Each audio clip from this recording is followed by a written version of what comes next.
My name is Sage and I'm 34 years old. Today, I have a kind of silly story to tell you, but it's still something that bothered my family for years before my husband and I finally put our foot down. Let me start from the beginning. I met my husband Matt when we were in high school. We were good friends, but we never dated. After we graduated, we lost contact with each other because we traveled to different states for college. After graduating from college, Matt came back to our home city, and a year later I came back too. We happened to run into each other at a grocery store and went right back to hanging out like we did back in high school. We developed feelings for each other, and after dating for 3 years, we got married. Our relationship was perfect.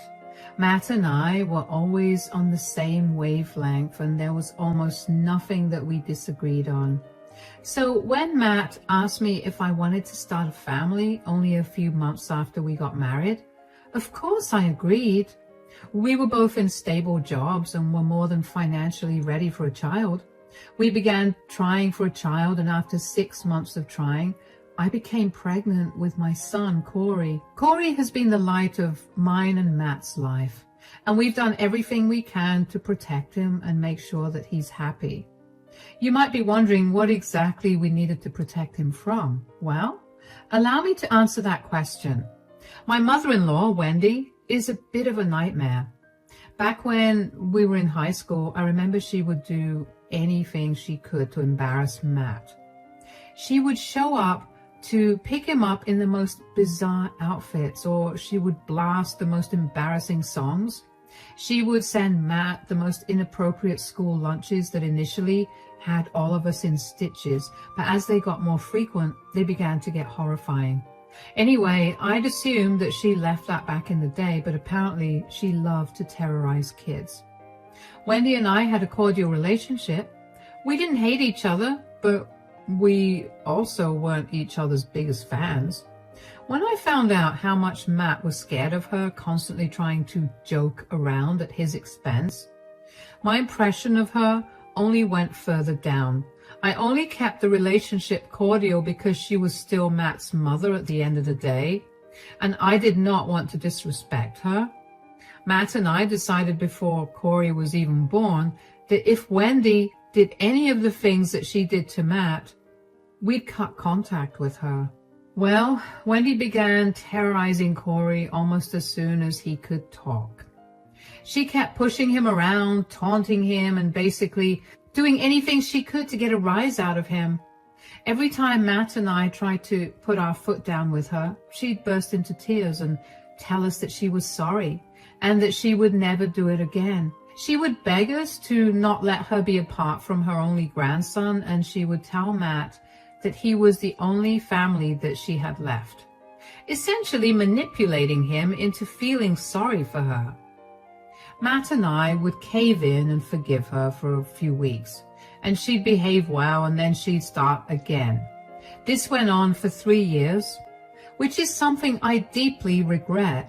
And then one day, Wendy came over to spend time with us when she suggested that she'd take Corey to the park for a walk. I was hesitant about sending him with her because I made it a point to only let Corey be around her when Matt and I were present. She usually never made any of her jokes when we were around, but Wendy was very insistent about taking Corey to the park. And when Corey heard that he could go to the park, he also started begging me. So I told them that they could go, but they had to be back in half an hour. I gave Corey some cookies to snack on and sent him on his way with Wendy. Half an hour later, Corey comes into the home and is bawling. I didn't even ask Wendy what happened. I tried my best to calm Corey down, but he refused to tell me anything other than, "Nana was so mean." When Corey was slightly calmer, I went to Wendy and I asked her what she had said to him. "What did you say to Corey?" "What do you mean?" "He's been crying and he won't tell me what you said to him." "How do you know that I said something?" "Well, he wasn't crying when he left the house with you. But after he came back, he's been crying nonstop. So, it could have been one of the boys at the park that said something mean. Corey told me that you said something mean to him. Can we not play this game? Just tell me what you said. I didn't say anything mean. I was just pulling his leg. Corey, sweetie, come here. Yes, Mama? What did Nana tell you? Please tell me. I promise neither Nana nor I will yell at you, okay? Nana said that I was an ugly duckling and that I will remain ugly forever because I did not share my cookies with her. What? Wendy? Why would you say that? Are you seriously laughing right now? Corey, I promise you that what Nana said isn't true. I'll talk to you in 5 minutes. Until then, you can go play. Oh, come on, stop coddling him. It was just a bit of fun. Plus, it taught him the importance of sharing. Your fun hurt Corey. Nothing about that was funny. How could you say something so mean to him? You seriously don't think it's funny?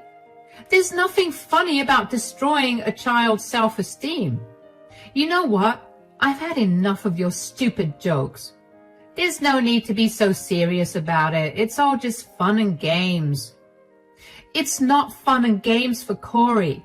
Every time I let you be around him without supervision, you find some way or another to make him cry. And then Matt and I have to spend hours consoling him and trying our best to make him forget about your mean words and actions. It's not my fault you guys are raising Corey to be weak and oversensitive. I'm just trying to toughen him up for the real world. You can do that through other ways as well. You don't have to bully him for him to learn about the real world. Bully? I'm not bullying him. I'm just joking around. Well, he does not like it, and neither does Matt or I. So from now onwards, I'm not letting you anywhere near my son. If you want to talk to him, you can call us and we'll let you speak to him. Are you cutting me off because of one joke? It was not a joke. You hurt Corey. Why aren't you the least bit apologetic? Because I know I did nothing wrong. You know what? Fine. I'll stay out of your lives. I don't want to be around such insensitive people. I was glad that Wendy left the house when she did, because if she didn't, I was sure that I was going to say some really mean things that she definitely would not have appreciated. When Mark got back home from work that day, I told him what Wendy had said, and he was so angry that he texted Wendy to tell her that I was serious about her not coming back until we said so. Wendy realized she messed up again and tried her best to get us to give in and forgive her, but we simply couldn't bring ourselves to do that. Instead of responding to Wendy, Matt and I did what we always did when Wendy upset Corey. We spent the next few days doing everything he liked so that he would feel loved and happy. After a few months, Matt and I decided to forgive Wendy, but we would not allow her to be around Corey at all. It was something that Corey was happy about too. I kept my distance from Wendy, but I let Matt treat her however he wanted because she was his mother. And that's how it was over the next 2 years. We barely spoke to Wendy, but we did make sure to check in on her whenever it was too long since we spoke to her. We spent holidays and birthdays with my family, and we made sure to wish Wendy well during those times too. Wendy tried her best to get back in contact with us, but we shut it down fast. The thing is, she was never genuine about her apologies. She was frustrated that we weren't giving in again, so she'd switched from apologizing to mocking us. It was infuriating to have a conversation with her, so I just made Matt deal with that. She was a lot easier on him, and I guess that was why she believed that she and Matt had grown closer. She would always call Matt, and while he mostly ignored her calls, he still picked them up from time to time. Anyway, one day while Matt was in the shower, Wendy called him. I ignored it, but she kept calling him. She never called more than twice in a row, so I figured something was wrong. I picked the phone up. Hello, Matt? Hi, Wendy. Matt's taking a shower right now. Is everything all right? Oh, yeah. I'll just call when Matt's free. I needed to ask him for a favor. No, it's okay. What is it? I just feel a lot more comfortable talking about this with Matt, so I think I'll just wait. He'll tell me anyway, especially if it will involve a decision that we need to make together. Well, my house had some water damage, so it's getting renovated right now, and I wanted to know if I could stay at your place for a while. Oh, how long do you need to be out of your house? About a month, but it could be longer depending on how fast the work gets done. They're still discovering places around the house that have water damage. Ah, I know that we don't exactly have the best history, but I would really appreciate it if you help me out. You know that I don't like you being around Corey. You always use him to play pranks, and not only is it embarrassing for us, but it's also very embarrassing for him. I know. I got it from the last time you yelled at me. I have nowhere else to go. I wanted to talk to Matt because he'd be more understanding about this. Even if Matt was more understanding, he'd still need to talk to me about this. Why are you such a prude? Gosh, it's like you can't even take a joke. I can take a joke when it's good. What you do is humiliating, not funny. Are you seriously going to hold that over my head forever? And are you not going to let me have proper shelter because of that? Why can't you stay at a motel instead? We can help you cover some of the expenses if you like. Why would I stay in a motel when my son lives in the same city as me and has a house with a spare bedroom in it? Can you just have Matt call me after he's done taking a shower and talking to you about this? It was a mistake. What are you going to say to Matt that will change how I feel about you living with us? He's the man of the house. He'll definitely tell you to put your feelings aside so that he can help his mother. That's not happening, but I will talk to Matt about this, and I'll call you tomorrow and let you know what we've decided. I need to have your answer in 2 days. All right, I'll let you know. I'll be very honest with you. I did not want her in my home. I have been having a very good 2 years without seeing her too much, and her living in our house for probably more than a month felt like a repercussion for not seeing her often. But I talked to Matt about it anyway. Matt also suggested that she stay at a hotel initially, but when I explained that Wendy was against that idea, Matt was upset because of her entitlement. We discussed what to do for a while and eventually decided that we would let her stay with her. She was still a part of our family, and even though we did not enjoy her company at all, we didn't want to turn her away without giving her a chance. She had also been on her best behavior for the last 2 years, so we figured we'd give her a shot. We also had a conversation with Corey about whether he would be okay with his Nana living with us for a little while, and he said he was okay with it. We had a spare room that Wendy could occupy, but we would set some ground rules for her to follow. Matt and I knew that Wendy would hate the rules, but we knew that those rules needed to be there if we wanted some peace of mind in our own home. I called Wendy the next morning while I was at work to tell her what Matt and I had decided. Hi, Wendy. Oh God, are you calling me to tell me that I'm not allowed to stay with you? You have to understand that I have nowhere else to go. Calm down. I talked to Matt about it, and even though neither of us is too keen about you staying here, we understand that you have nowhere else to stay, so we've decided that you can stay with us. Oh, thank God. But you have some serious rules that you need to follow. What? You have to pick up after yourself, do your own laundry, and make sure that your room is clean. And you are not allowed to pull any pranks on us, no matter how harmless. What is this, a jail cell? Why are you guys so adamant about me not being a good person? We're not saying you're a bad person, Wendy. You just can't seem to understand what's okay and what's not. It's not my fault that none of you seem to understand what's actually hilarious. Do you want to stay with us or not? Of course I do, but I don't want to have to follow so many rules. Then you can stay in a motel where you won't have to follow any rules at all. Fine, whatever, I'll obey your stupid rules. If you play a single prank on any of us, especially Corey, we will make you move out. Do you understand? Yeah, sure. Does Matt know that you've given me such strict rules? Of course he does. He agreed with whatever I just told you. You're the worst thing that's happened to this family. Matt used to love my jokes, but after he met you, he's changed. Matt never liked them from the start. He had no choice but to bear with it because you are his mother. Corey doesn't like it either, and I will do anything to make sure that he's not uncomfortable in his own home. If that means kicking you out, then I will do it. You're ruining his life by sucking out all the joy from it. You'll regret it someday in the future, believe me. Corey is a very happy kid, but I can assure you that he does not like your jokes. If you still have a problem with our rules, you can simply not stay with us. No, I want to stay with you. I was stating my opinions. Fine. We'll see you here tomorrow then.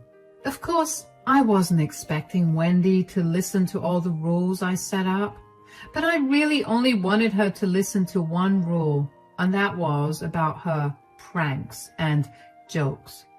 Wendy came over the next day and was cold towards me, but I didn't care.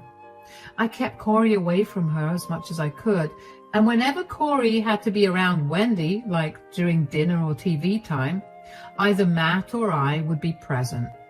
Wendy's stay at our place ended up extending past a month, and even though I wasn't happy about it, I didn't mind too much.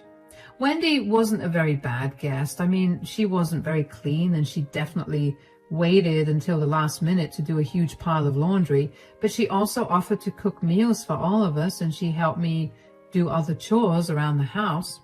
So when she offered to start making Corey's lunches for school, I agreed.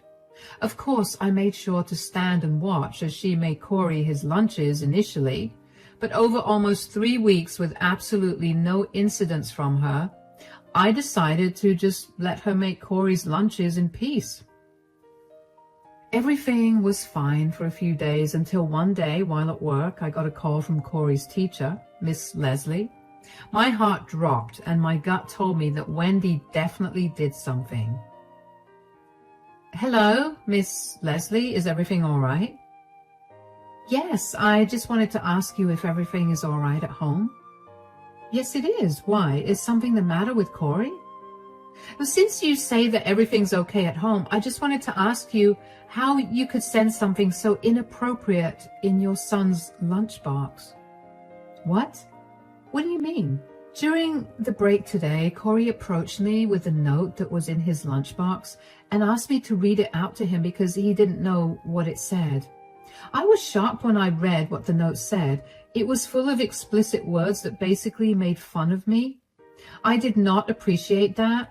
I will have to take this matter up with the principal and probably the school board. Oh my God, I'm so sorry that happened. I can assure you that neither I nor my husband did that. My mother-in-law is staying with us at the moment, and she's the one who packed Corey's lunch today. She loves to play pranks, and this was her doing. I'm so sorry that you had to read that note, and even more sorry for what my mother-in-law did. I see. It's okay, but you have to make sure that Corey doesn't come to school with these letters again. If Corey and his classmates could read, this would have been an even bigger issue. Yes, I understand that. I'll make sure it doesn't happen again. Is there any way for you to not report this incident? I had explicitly told my mother-in-law that she wasn't allowed to play her pranks on Corey, and she told me that she wouldn't. But she did it anyway. If I had known that she would do it, I wouldn't have let her pack Corey's lunch or let him take what he took today. I understand that family dynamics can be very difficult. And while I understand that this was not something that you or your husband did, I will still have to report you for it. You will need to come to the school today and talk to the principal about this too. All right. Will this affect Corey's admission in any way? Since you've said that neither you nor your husband did this, I highly doubt that it will affect Corey's admission, but there will be a little more attention given to him because we cannot have this happening again. Okay, that's no problem then. I'll make sure to take better care of Corey, and I'll talk to my mother-in-law about her actions as well. Also, as Corey's teacher, I feel like it's my place to tell you that someone like your mother-in-law is not exactly the best influence on Corey. He could pick up a lot of bad behaviors from her, which would only affect him in the long run. Yes, I know. My mother-in-law is only staying with us because her house is being renovated. Corey isn't her biggest fan because he hates her pranks too. I'll make sure to keep her away from him anyway. That's good. Will you be able to make it to school in an hour?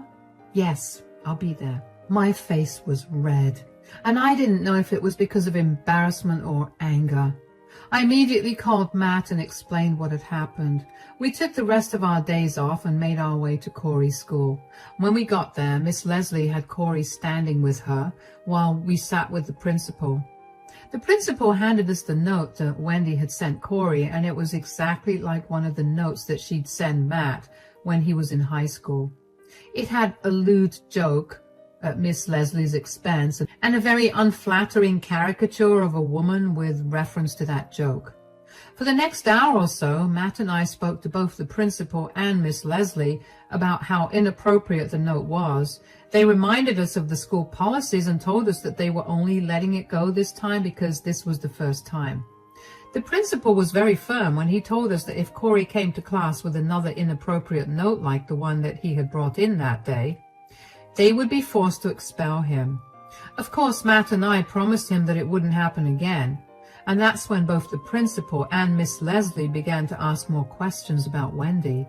They asked Matt and me first, and then Corey, and it became pretty clear to them that none of us liked Wendy or her antics. The principal then went on to berate us for tolerating Wendy in our lives for so long, when she'd been so horrible to Corey almost all his life. Matt and I were ashamed, but we also recognized how right he was. We had let Wendy manipulate us for too long, and our son suffered at her hands. We left the office with Corey in our arms, and we took him out for ice cream and made sure he was doing okay before we went back home. When we got home, Wendy was standing at the door waiting. "How was school, Corey?" "Corey, sweetie, go to your room. Mommy has to speak to Nana." "What's wrong?" "What's wrong? What's wrong? Do you know how much trouble you almost got Corey in today?" "What do you mean?" "Do not play dumb, Wendy. We were called into Corey's school because of the note that you put in his lunchbox." "Why did you do that? Do you know how embarrassing that was for us?" "Oh, come on, that was just a joke. Why is everyone so uptight? I'm sure his teacher got a good laugh out of it." "You think his teacher got a good laugh out of you calling her fat and ugly, among many other explicit words?" "I would have laughed." "Nobody cares about that. Nobody cares about what you find funny or not, Mom. You almost got my child thrown out of school because you thought something was funny." "Geez, when did you get so uptight? You used to love all my jokes." "I liked them when they weren't embarrassing or hurtful, but this is crossing way too many lines. Sage and I had to sit in front of the principal today and listen to him and Corey's class teacher berate us for the note and for letting you near him. So let them say what they have to say. You're not going to listen to them, are you?" "Of course I'm going to listen to them. I've tolerated enough of your humiliation, and it's time for you to go." "What? You're choosing some humorless loser's words over your own mother?" "No, I'm choosing my son over your humorless gags. You need to get out of our house and out of our lives for good. I don't ever want to see your face again." "You can't be serious. You're my son. You can't just abandon your mother this way. Sage, say something." "We warned you before you came to stay with us that we would kick you out if you played any more pranks. You agreed to not do it either, and now that you did, you need to face the consequences." "Fine, You can kick me out of the house, but you can't kick me out of your lives for good. I promise I won't do this again. You've made this promise 1,000,000 times already, and every single time you've broken it. Why would I believe you now? You've caused enough distress to my family, and now I won't allow any more. Pack your bags and leave. Son, please, you can't keep me away from my grandson and you. I love you so much. I'm your mother. You should have acted like my mother instead of some monster who loved to humiliate her grandson as a joke. Get your act together and leave us alone. Matt left us standing there and locked himself up in the bedroom. Wendy was a crying mess, and she kept asking me to get Matt to change his mind, but I was firm with my decision to not help her out. I was a little sad for her, but my anger towards her far outweighed any sympathy I felt towards her. We had given her so many warnings about her behavior and her jokes, but she never listened to them. I don't know why she was so upset when she should have seen this coming.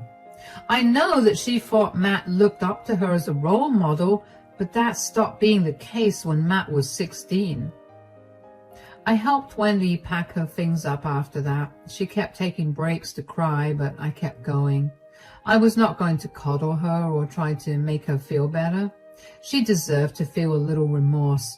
I hoped that would at least knock her down a peg. I hope she used this as a lesson to be more considerate of other people's feelings. I thought about this while I was packing Wendy's things up, but those thoughts were swiftly gone when, right before she left, Wendy looked at me with spite and told me that she was going to fight to get her grandparents' rights over Corey because she was going to be in our lives whether we liked it or not. She was never going to change. The next few weeks was spent hiring a lawyer to fight against Wendy because she really did try to fight for her right to visit Corey. However, Corey explicitly stated that he did not like Nana and did not want to be around her. Along with that, I got reports from Corey's school about Wendy's inappropriate gag. That was enough for Wendy's request for visitation to get denied. Wendy was fuming at that. She kept trying to contact us to tell us that she was never leaving our lives.